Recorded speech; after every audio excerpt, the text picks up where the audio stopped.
Não sei se você sabe, mas no Brasil temos mais de 470 mil afastamentos relacionados à saúde mental. Destes, um pouquinho menos que 10 mil são relacionados diretamente ao trabalho. Mas isso tudo já nos leva a crer que problemas como depressão, ansiedade, burnout deixaram de ser apenas um problema de saúde e passaram a ser um problema na economia, na saúde dos negócios. E para a gente falar sobre o tema de hoje aqui, que é saúde mental no trabalho, eu estou com uma convidada super especial, minha colega, parceiro do Departamento Nacional, Georgia Antoni, ela que é psicóloga, mestre em educação, especialista em promoção da saúde do SESI. Ela que comanda tudo sobre saúde mental no SESI vai esclarecer muita coisa aqui para a gente. Seja então muito bem-vindo ao podcast Saúde mais Produtividade. E Georgia, seja muito bem-vinda ao nosso podcast. Ô Bruno, muito obrigado, viu, pelo convite. Vai ser um prazer bater esse papo com você. Opa, papo muito bom. Georgia, tem gente que acha que saúde mental e trabalho não cabem na mesma frase. Como é que você vê isso? Eu acho que saúde mental está em todos os momentos da vida da pessoa, né? Em todas as áreas de atuação. E o trabalho faz parte, é uma parte importante da vida das pessoas, né? Não tem como não estar lá, sabe? Então, assim, por vários motivos, o trabalho tem tudo a ver com saúde mental, né? Primeiro porque, olha só, já te chamaram de Bruno do SESI? Muitas vezes. Né? Quando perguntam assim, Bruno, quem é você? Fala para mim, quem é você? Às vezes eu respondo Bruno do SESI. Ou você fala Bruno, gerente de saúde do SESI, né? Enfim, a gente acaba falando que a gente muito o que a gente faz, né? Perfeito. No trabalho. Fala muito sobre a nossa identidade, então é muito importante para a gente se posicionar no mundo o nosso trabalho. E aí isso já fala muito da importância do trabalho para a nossa saúde mental. Não só do ponto de vista de desafios, mas do ponto de vista de como é importante a gente ter um trabalho. E como isso dá um sentido para a nossa vida, né? É o propósito mesmo, né? Porque você estar trabalhando e produzindo e fazendo algo que você gosta, isso pode potencializar a sua saúde mental. Como o sentimento de pertencimento que você citou, quando a gente fala com orgulho, Bruno do SESI, mas você trabalhar com o que você gosta dá realmente um grau de importância maior nos nossos dias. Até quando você me apresentou a Georgia, minha colega, quer dizer, foi aqui que você me conheceu. Mas se não fosse aqui, você ia falar, Georgia, psicóloga, especialista, não sei o quê. Você ia me apresentar assim, né? Muito pelo meu trabalho. Sim. Então, fala muito das pessoas, né?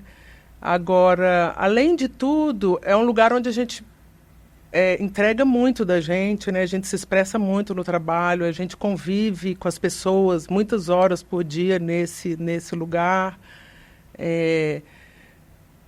Passa grande parte do nosso dia nesse ambiente. Por isso tudo já seria muito importante, né? E a gente, assim como, por exemplo, vou dar um exemplo banal qualquer, né? De fora do trabalho, mas depois a gente passa para lá também. Se você está na sociedade, você vai encontrar desafios relacionados... Eu vou falar de mim, mulher, fica mais fácil. Né? Eu, como mulher, por exemplo, atividade física, que é algo que a gente compartilha, né, como valor. Se eu for fazer atividade física e sou mulher e for fazer na rua, eu sei que você acorda cedo para fazer atividade física. Quando você acorda, está de noite? Está escuro. Está escuro. Se eu for fazer atividade física 5 horas da manhã e está escuro, eu, como mulher, eu vou ter medo de sair na rua. Sim.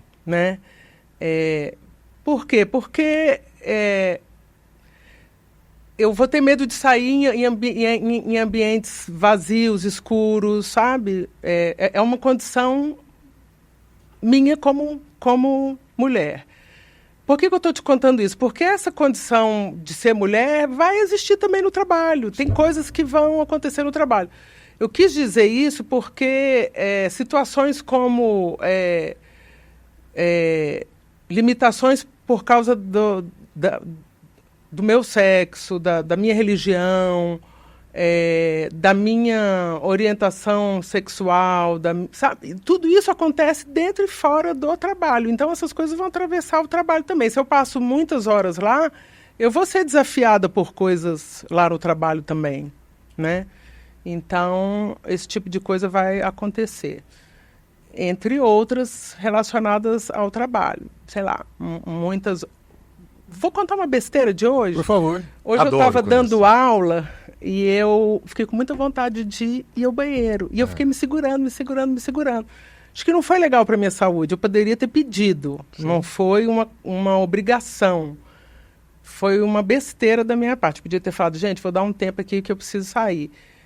Mas em alguns ambientes é difícil para a pessoa sair para ir ao banheiro. E isso é uma situação, é um desafio, né? Pô, eu não tenho tempo nem para ir ao banheiro, por exemplo. A gente estava falando dos bastidores, em alguns ambientes, algumas empresas, é difícil o funcionário sair em férias, porque continua sendo acionado, né, pela liderança. É difícil o funcionário sair para a hora de almoço, que continua sendo acionado pelos colegas de trabalho ou por alguma demanda, né, do trabalho. Isso também é nocivo à saúde. Reuniões que são marcadas assim 15 minutos antes de acabar o expediente, né? Ou que são marcadas fora do expediente. Sim. E aí a pessoa vai dizer não, né?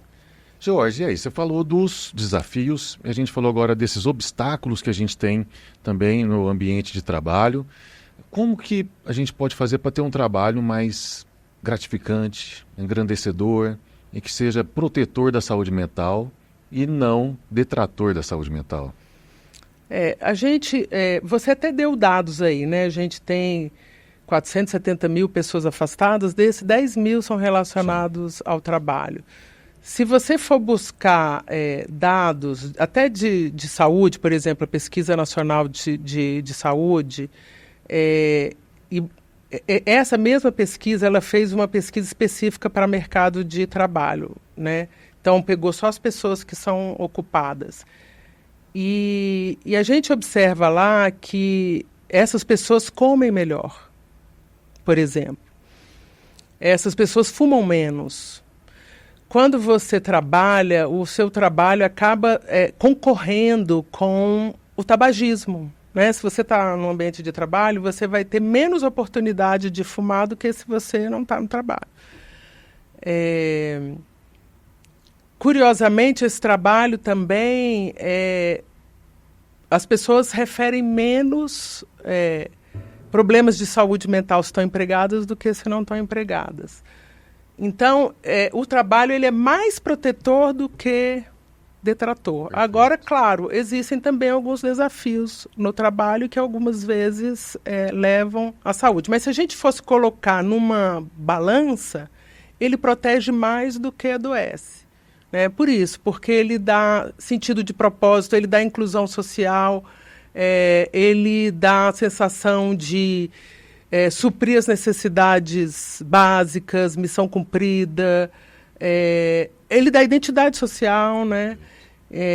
Enfim, ele dá rede social para você, sabe? Então, muitas coisas que quem está fora fica muito mais vulnerável. Você foi falando, eu lembrei de um estudo que fizeram, uma pesquisa na área da ciência do comportamento, em que colocaram ratos, né, em 2 ambientes diferentes, e para esses ratos eles deram uma substância que é altamente viciante, uma droga. O rato 1 estava num ambiente em que ele não tinha nada o que fazer, totalmente entediante. E o outro que estava num ambiente em que ele tinha alguma atividade, como passar no labirinto, como pegar um item que estava do outro lado desse ambiente, né? E a conclusão que chegaram o rato 1, que estava desocupado, sem o que fazer, ele consumiu muito mais daquela substância do que o rato 2. Olha só. E quando mantidos fora, longe da substância, o rato 2 também sofreu menos sintomas de abstinência do que o rato 1. Né? Então isso reforça, um estudo científico que reforça a sua fala de como o trabalho é importante para que a pessoa possa, né, evitar também estar num contexto que possa ser detrator da sua saúde mental e física também. Isso aí que você falou, tem uma corrente da psicologia que fala o seguinte: quando você quer mudar comportamento, você, ao invés de propor tirar um comportamento que você não quer, você coloca um comportamento que vai concorrer com ele, né? Então, por exemplo, ao invés de você tirar a televisão, você coloca um comportamento que vai concorrer com a televisão. E aí a pessoa acaba vendo menos televisão porque ela está ocupada com... Então, exatamente esse exemplo que você deu. Então, essa é uma estratégia que muitas vezes se usa para mudança de comportamento. Você colocar um outro que vai concorrer com aquele que não é desejado, né? E vai gerar uma recompensa maior, talvez. E aí uma redução daquele outro comportamento. Mas quando você falou desse de substância viciante, eu me lembrei de algo também importante sobre saúde mental que envolve o trabalho. Às vezes as empresas falam assim, eu só vou me envolver com aquilo que eu estou aliciando em termos de problemas de saúde, né, comportamentos inadequados, mas na verdade as empresas são soterradas de problemas, mesmo se a causa, o nexo causal não esteja relacionado ao trabalho, né? Então, como você mesmo falou, 470 mil pessoas fora do mercado de trabalho, então as empresas estão sofrendo independente de ser causado ou não pelo trabalho. E aí, por que eu estou lembrando disso? Há poucos meses atrás, nos últimos 6 meses, a gente começou a ser exposto a conteúdos de um livro chamado Geração Hiperconectada. Eu não sei se você ouviu falar. Eu já ouvi falar, mas não li. E aí, essa pessoa, ela é um pesquisador americano, universitário, eu esqueci o nome dele, acho que Marshall é o sobrenome. E ele começou a observar entre os alunos dele, a partir de 2017, que os alunos estavam mais ansiosos e deprimidos, né? Os alunos da universidade. E ele achou que era só com ele, mas depois ele foi vendo que outros estavam reportando e ele foi levantando isso em outros países também, e afinal ele percebeu que essa geração, a geração que estava chegando na universidade em 2017, estava chegando muito mais ansiosa e mais deprimida também, né? E ele foi tentando também estabelecer um nexo causal em relação a isso, e ele acabou estabelecendo com a hiperconexão com a internet, com as redes sociais. E nós coletamos dados, né, o SESI, desde 2010, mas desde 2018, do tempo de tela. E o que a gente observou nos nossos dados é que os trabalhadores que estão chegando na indústria, jovens, a gente tem dados inclusive de jovens aprendizes, né, pessoas com menos de 18 anos. Essas pessoas, elas reportam muito mais tempo excessivo de tela do que as pessoas mais velhas, né? Então chega a 50%, 60% dessas pessoas reportando tempo excessivo de tela. E aí quando você pega esse grupo e vê outros indicadores, pessoas muito jovens mesmo, não conseguem dormir. Então, tipo assim, 20% alega que não consegue dormir, sendo que a média nacional de brasileira, né, da indústria que diz que tem problemas, é de 9%. E nessa população jovem é de 20%. 30%, 40% reportam estresse. E são pessoas muito jovens. Por que elas estão estressadas? Elas têm menos boletos que a gente e estão mais estressadas. Tipo assim, eu não estou preocupada de pagar a conta nem nada, mas elas estão estressadas, têm problemas para dormir. E aí, quando você vai ver a produtividade delas, elas estão faltando mais, elas estão com dificuldade para se concentrar, né? E estão indispostas para trabalhar. E são pessoas super jovens, deveriam estar cheias de vida, cheias de energia, cheias de motivação. Me lembrou um pouco a história do rato. Georgia, você foi falando e isso dá um link para vários temas para eu te perguntar aqui. Um é o seguinte, será que não falta aquilo que a gente conversou no início aqui do nosso papo, um senso de propósito para essas pessoas? Porque eu vejo essa geração Z, a geração alfa que está chegando aí, muito pouco resiliente. Eles têm um nível de tolerância à frustração, a conflitos, muito menor que a nossa geração. E por qualquer motivo, eles preferem não ir trabalhar ou procurar um outro trabalho, né? E muitas vezes não acham adequado o próprio trabalho em si. Será que não falta um sentido maior? Porque se realmente a motivação da pessoa for só trabalhar para ganhar um salário, para pagar boleto, ninguém levanta disposto. A gente sempre acredita que pode algo mais.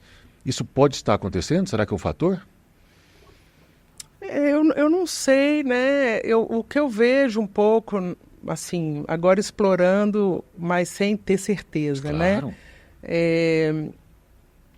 Eu vejo que realmente essa vida conectada traz coisas muito curtas, né? Sim. As pessoas estão cada vez mais impacientes com o tempo. As coisas têm que ser 3 minutos é muito tempo hoje em dia, né? As coisas têm que ser em segundos. Então, essa população também reporta muita insatisfação com as condições de trabalho. O trabalho, como está configurado hoje, parece que não está combinando com elas, né?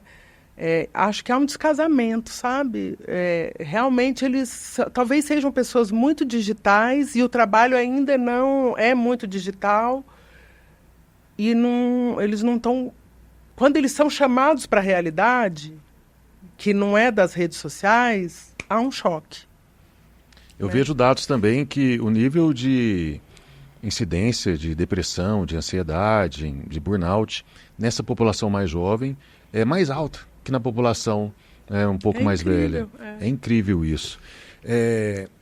Como que o trabalho, né, deveria se ressignificar? A gente não vai ter essa resposta agora. Mas como que o empresário pode fazer para melhorar essa condição de trabalho num ambiente em que ele tem dentro da mesma empresa baby boomers, geração Z e alfa que estão chegando por aí? Pois é, eles têm essa diversidade, né? E com certeza vai gerar muito conflito, né? Sim. Porque são linguagens até que não se falam. Mas eu acho que a solução deve ser buscada com os próprios trabalhadores, sabe? E eu acho que eles têm muito pouca noção disso que está acontecendo. Então, por exemplo, se você convidar talvez esses trabalhadores jovens que estão entrando e falarem para eles, olha, vocês precisam ficar menos tempo de tela, eles não vão querer. Não mesmo. Mas acho que eles têm muito pouca noção do impacto que isso está tendo na vida deles, né? Eu tinha muito pouca noção. Aí, quando eu fui ver os dados, na verdade, por que eu conheci os dados? Eu tive acesso a esses conteúdos todos do Marshall, né? E também aos conteúdos das Bets aqui no Brasil. E os conteúdos das Bets, das pessoas que estão se endividando mais com as Bets, também é de pessoas mais jovens, né? Também pessoas mais expostas à tela, né? E aí foi quando eu me voltei para esses dados e descobri que essas pessoas mais jovens também, elas não só estão vulneráveis às Bets, mas como elas estão vulneráveis a outras coisas, né? Relacionadas ao uso excessivo da tela. Então, eu acho que uma das coisas é a gente promover uma maior conscientização dos danos. Elas não têm noção, né? Tem um letramento maior relacionado à saúde, à saúde mental. E, apesar de tudo, são jovens, são inteligentes, as pessoas jovens, elas têm muita capacidade criativa, né? Elas sabem construir soluções inusitadas até, né? Mais adequadas para elas, né? Correto. Então, chamá-las para essa construção. E criar um ambiente, né, com um clima organizacional favorável, com segurança psicológica, que as pessoas possam manifestar, possam dar o seu palpite, né, sua contribuição. E agora também ensinar as pessoas a conviver com essa multigeracionalidade, né? Com respeito. Acho que conversa não violenta também é um tema que cada vez mais... Quando você falou assim, você não acha que as pessoas não estão sabendo, não estão vendo sentido? Eu acho que está tudo muito efêmero, mas eu acho também que as pessoas estão cada vez menos preparadas. Eu acho que nós, da nossa geração, também não fomos intencionalmente preparadas para lidar, para sermos resilientes e tal. Mas talvez essa vida menos veloz nos preparou melhor, né? De forma intuitiva. E essa geração agora, tudo muito rápido, não está conseguindo dar o mínimo de recursos psicossociais mesmo para eles lidarem com os desafios. Então, coisas básicas, né? Do tipo assim, como lidar com a frustração, como cultivar o otimismo, como cultivar a gratidão, como, sabe? O como fazer, eles não sabem, por isso que eles não estão fazendo. Como fazer uma higiene do sono. Como fazer uma noite melhor, sono, que é o básico. Exatamente. Então, treinar micro hábitos saudáveis. Perfeito. Com eles, para que eles possam desenvolver esses recursos. Eu falei logo micro hábitos, porque como eles vão ter dificuldade de fazer coisas mais longas, a gente vai treinando aos pouquinhos e vai desenvolvendo nele habilidades que essa vida hiperconectada não permitiu. Perfeito. E qual que é o papel do trabalho para melhorar, né, o clima e melhorar a saúde mental dos trabalhadores, sejam de quais gerações forem? Porque problemas de saúde mental são multifatoriais. Não é só o trabalho, não é só o estresse com o chefe, não é só a comunicação que é violenta, né? Pode ter um componente genético, pode ter um problema no relacionamento fora do trabalho e vários outros aspectos.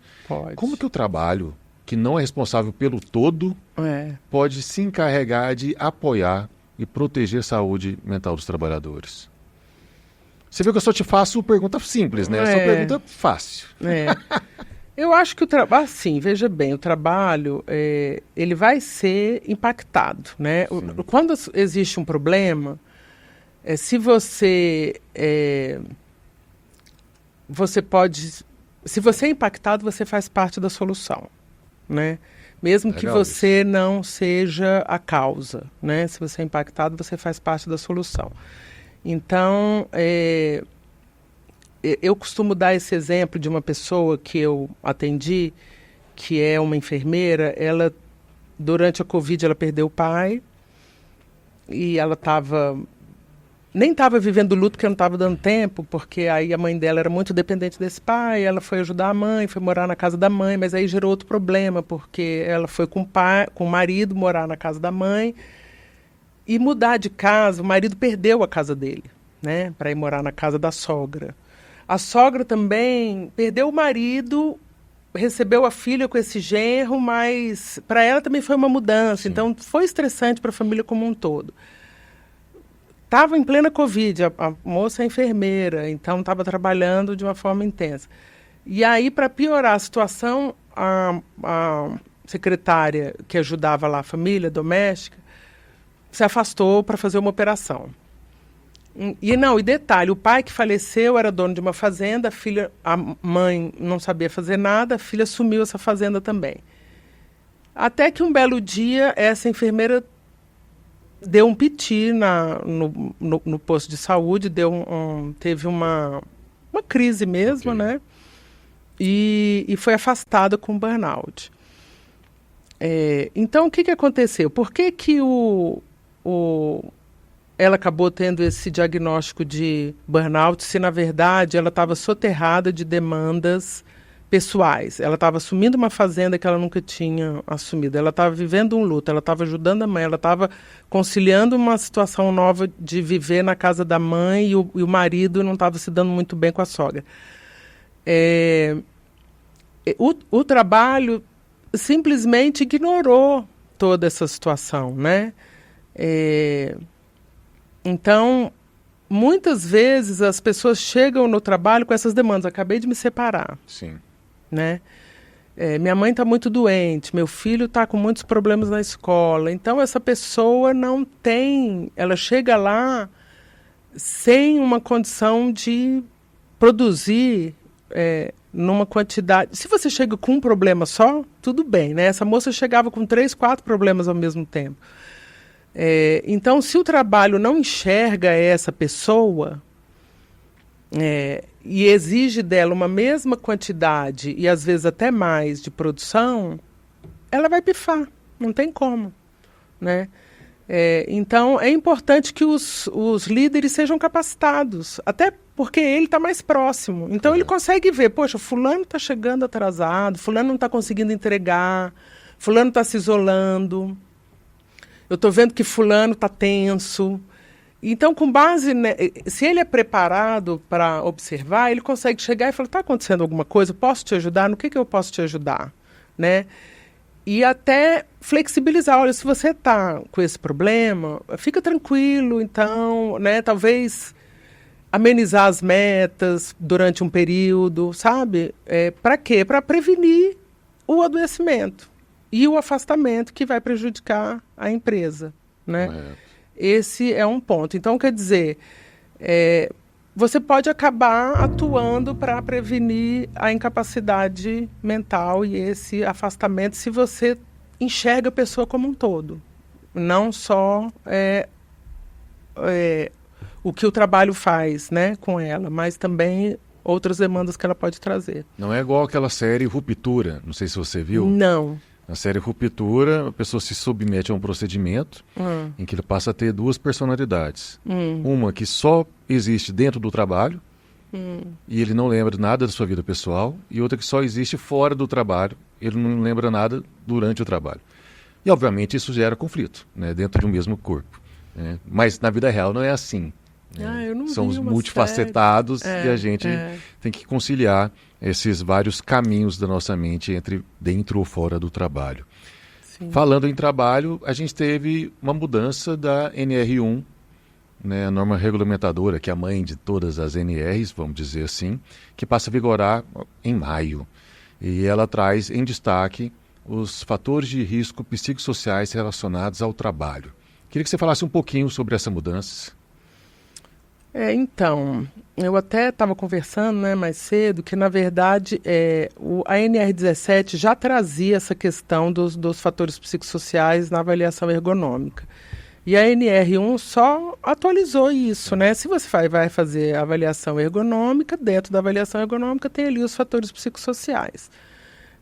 Como você falou, ela realmente colocou em destaque para que as pessoas fiquem atentas que são avaliados fatores físicos, biológicos, químicos, ergonômicos, e dentro dos ergonômicos estão ali os fatores psicossociais.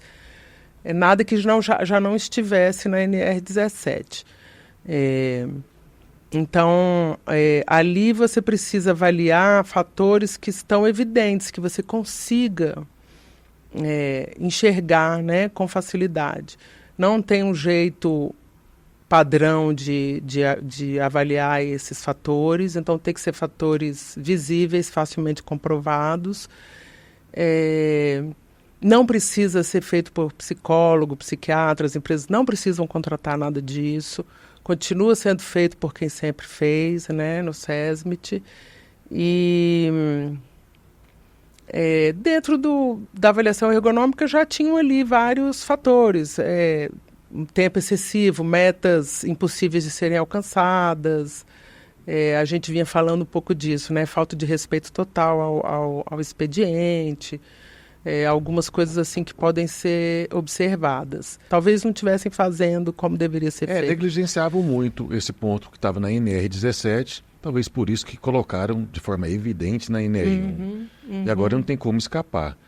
Até o dia 26 de maio, todas as empresas têm que estar regularizadas, né, fazendo toda a avaliação de riscos psicossociais relacionados ao trabalho.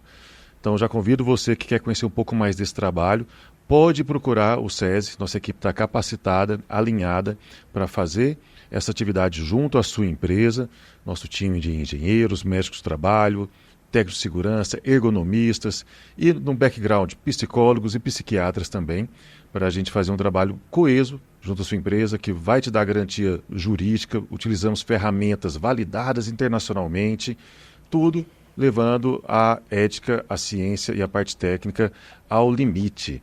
Então, o SESI está à disposição para te atender. Você pode procurar a nossa equipe pelo 4002-6213.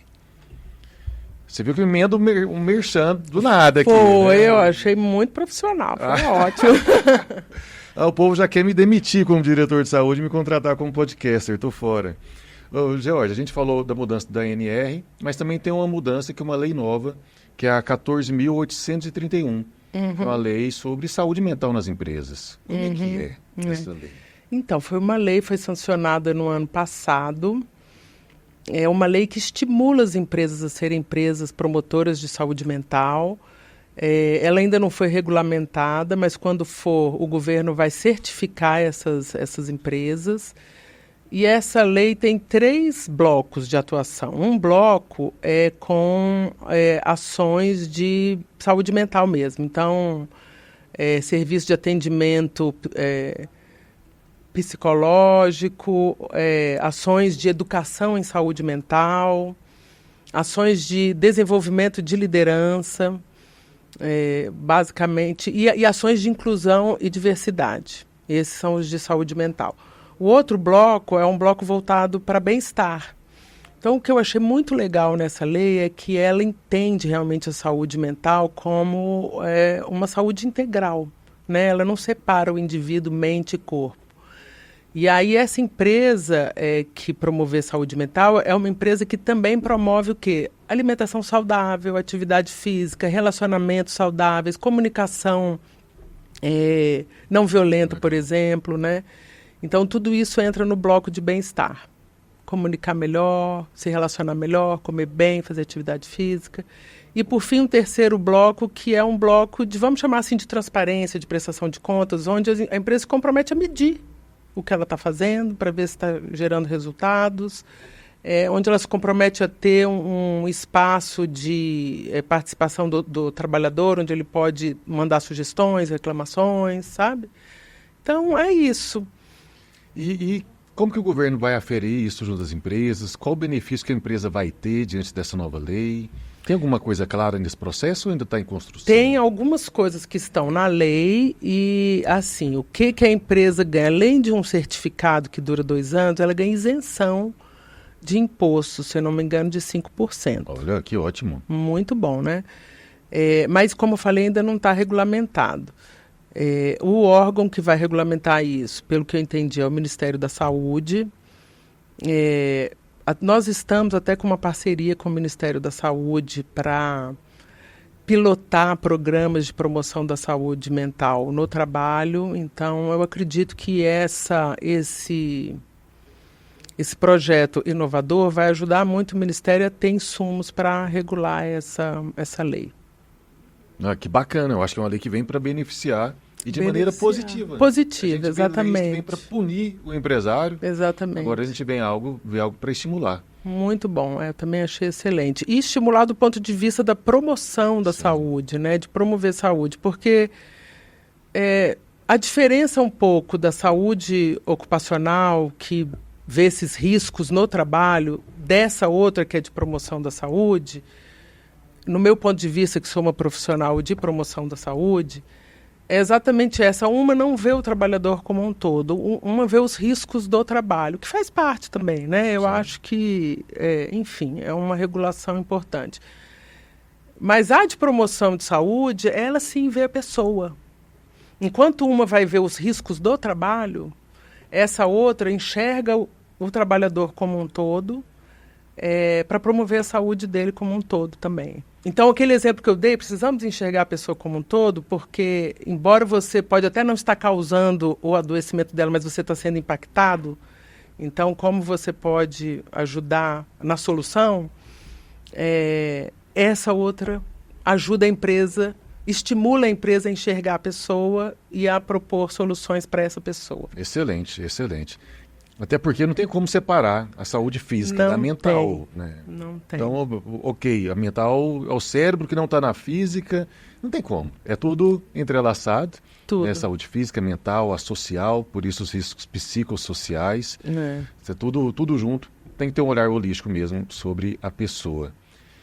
E o que o SESI está desenvolvendo de soluções, ou já tem de soluções para a saúde mental do trabalhador? Nossa, o SESI está com um portfólio grande, né? Tem cerca de 12 serviços assim, para essa promoção mais ampla. Atendimento psicossocial, brigada de emergência psicológica, que forma brigadistas, né? Pessoas que sabem dar aqueles primeiros socorros psicológicos, desenvolvimento da liderança, que sensibiliza, forma a liderança mesmo para cuidar de si, cuidar do time e cuidar da empresa, né? Saber o impacto de cuidar da saúde mental para si, para o time e para a empresa. A gente tem uma consultoria maior de gestão de fatores psicossociais que vai além desses fatores relacionados ao trabalho, né? Então, um pouco mais amplo, se permite a pensar essas outras coisas que atravessam a vida das pessoas, né? E que estão impactando a empresa também. A gente tem um programa de gestão de diversidade, inclusão e equidade. A gente tem um programa de prevenção de álcool e drogas. A gente tem um programa que chama Felicidade Corporativa. Isso é muito legal. Esse é muito legal mesmo, porque parte daquela ideia da gente desenvolver recursos para as pessoas viverem melhor. E o mais legal disso, desse Felicidade Corporativa, eu queria fazer um comentário. As pessoas tendem a achar que saúde mental é para quem tem algum transtorno, né? E o Felicidade Corporativa deixa claro que saúde mental é para quem está vivo. Sim. Todo mundo pode desenvolver a sua saúde mental. Por quê? Porque todo mundo pode aprender a ser mais resiliente, a ser mais otimista, a ser mais grato, a ser mais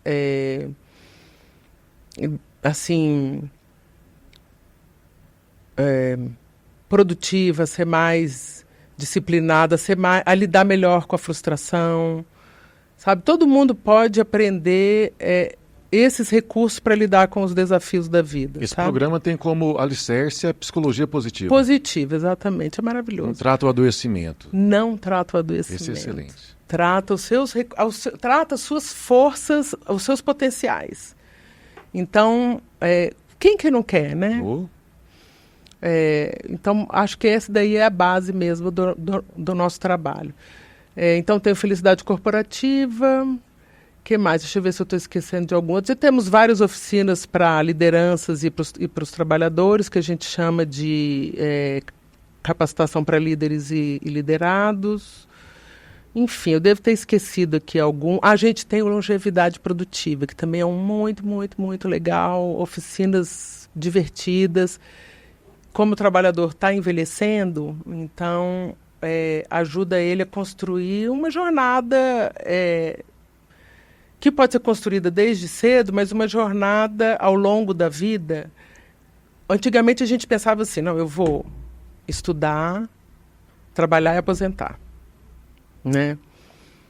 Então esse estudar, ele tinha um lugar estabelecido Sim. antes do trabalhar, né? E depois acabou.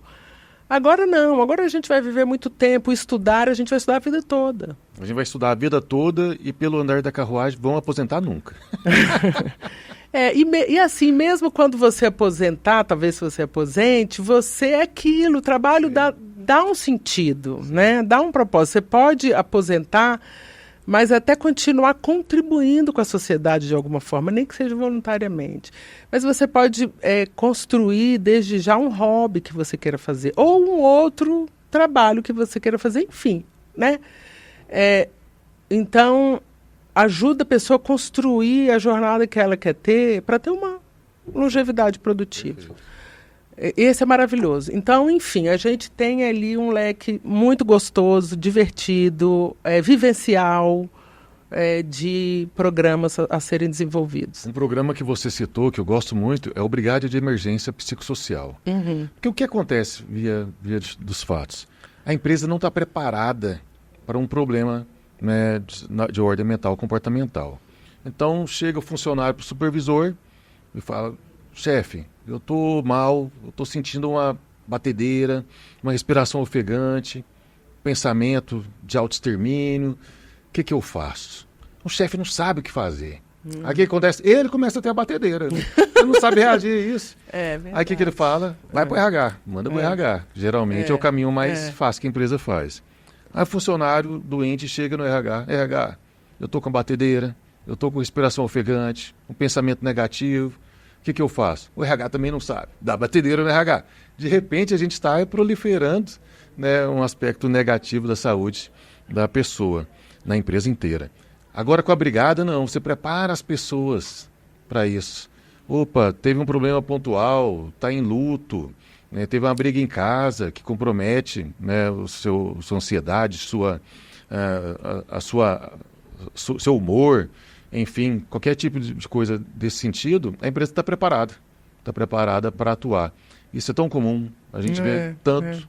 E às vezes, por falta de saber lidar, o caminho da empresa vai para o RH, e o RH fala assim, vai para o postinho de saúde. E no final ninguém resolve o problema. E o problema só tende a se agravar, e aí vira um afastamento que começa a somar entre tantos outros, como os números que a gente falou aqui no início. Eu posso dar um exemplo baseado em fatos reais? Que eu presenciei. Uma colega, ainda durante a Covid, assim, né, naquele período, uma colega chegou muito abalada no trabalho porque o marido tinha sido demitido, né? E aí ela chegou querendo desabafar, ela estava abalada. E a colega não tinha o preparo. A outra, para quem, né, para quem essa foi desabafar, mas eu estava próxima, eu ouvi. E aí ela falou assim, meu marido foi demitido, não sei o que fazer, nervosa, chorando, como é que a gente vai pagar as contas? E aí a outra falou assim, olha, você devia agradecer, porque você não foi demitida. Então, quando essa outra colega, na tentativa de ajudar, inibiu esse desabafo, na mesma hora a outra se calou. Sim. Né? Pensando assim, poxa, eu estou errada, né? Eu deveria ser grata e estou aqui reclamando. Se calou, mas eu estava ali próxima. Mas, assim, muito o que essa brigada faz? Ensinar as pessoas a uma escuta ativa. Você não precisa nem aconselhar, né? É ali acolher, saber escutar. Então, você não precisa ter a resposta certa, não precisa aconselhar. As pessoas, muitas vezes, no auge daquela crise, elas precisam de ter alguém perto que escute, que acolha. Então, realmente, é um serviço muito interessante. E não são todas as pessoas que têm perfil para isso, mas é interessante que quem tenha faça e saiba ali tornar aquele ambiente, inclusive, muito mais seguro, né? Para que a gente possa, como ser humano, chegar num dia difícil e encontrar dentro desse espaço pessoas que possam te acolher num momento complicado. Muito bom mesmo. Poxa, Georgia, que papo rico, que papo bom. Ficaria aqui o dia todo, mas nosso podcast está chegando ao fim. Antes de passar para suas considerações finais, quero agradecer aqui a nossa equipe técnica, Juliane Caldeira, Bruno César, nossos sponsors, Paulo Vargas, André Rocha. Agradecimentos especiais também ao time do Departamento Nacional, Emanuel Lacerda, Catiana, que fazem um trabalho incrível e gentilmente cederam ao George Antoni para estar aqui conosco hoje. Gratidão a todo o time do Departamento Nacional do SESI. E agradecer a você, Georgia, por ter dedicado esse tempo para contribuir com um assunto tão rico. Obrigada demais. Suas considerações finais. Eu agradeço essa oportunidade da gente falar sobre um tema que sempre foi tabu, que a gente consiga falar mais e mais, trazer dicas, exemplos, né, que as pessoas tenham mais liberdade para falar sobre isso. Muito obrigado por abrir esse espaço, por trazer esse tema tão importante, por ter esse podcast maravilhoso para falar de saúde no trabalho. Muito bom, parabéns. Eu que agradeço, as portas estão abertas, o microfone está ligado. Quando quiser voltar, super convidada. Tá, João. E agradecimentos especiais para você que nos acompanha aqui às quartas-feiras no Saúde Mais Produtividade. Muito obrigado e te vejo no futuro com mais saúde mental.